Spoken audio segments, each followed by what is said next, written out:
जैसे कि आप सब जानते हैं कि रमज़ान का बाबरकत महीना माशाल्लाह से शुरू होने।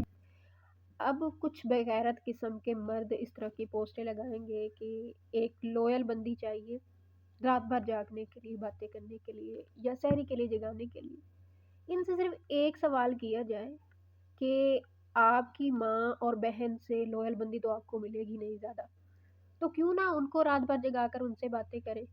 उनके भी दुख-सुख सुन लें। जैसे आप किसी लड़की के साथ बातें करना चाह रहे हैं, वैसे आपकी भी बहन-बेटी के साथ कोई करना चाह रहा होगा, उनको भी कोई अप्रोच कर रहा होगा।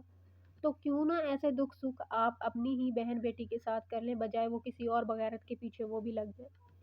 या फिर आप अगर चाहें तो ये जो आपकी माँ-बहन और ये जो लॉयल बंदियाँ हैं, इनसे ज़्यादा तो लॉयल कोई होगा नहीं, जैसे कि मैंने पहले भी कहा।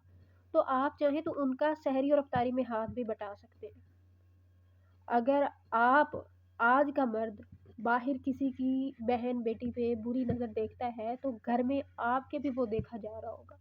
घर में आपकी भी बहन-बेटी को अप्रोच किया जा रहा होगा। ये जो बाबरकत महीने आते हैं, ये इबादत करने के लिए आते हैं, इस तरह की वाहियात हरकतें करने के लिए नहीं आते।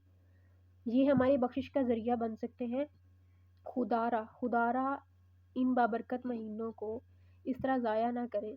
इस तरह की पोस्टें लगाकर, इस तरह की वाहियात हरकतें लगाकर ये ज़िंदगी जो है एक दिन ख़त्म हो जानी है। अल्लाह के सामने हमने रूबरू होना है और ये जो आजकल आप लोग बो रहे हैं, कल को वही काटेंगे। यही पोस्ट्स कल आपको दिखाई जा रही होंगी।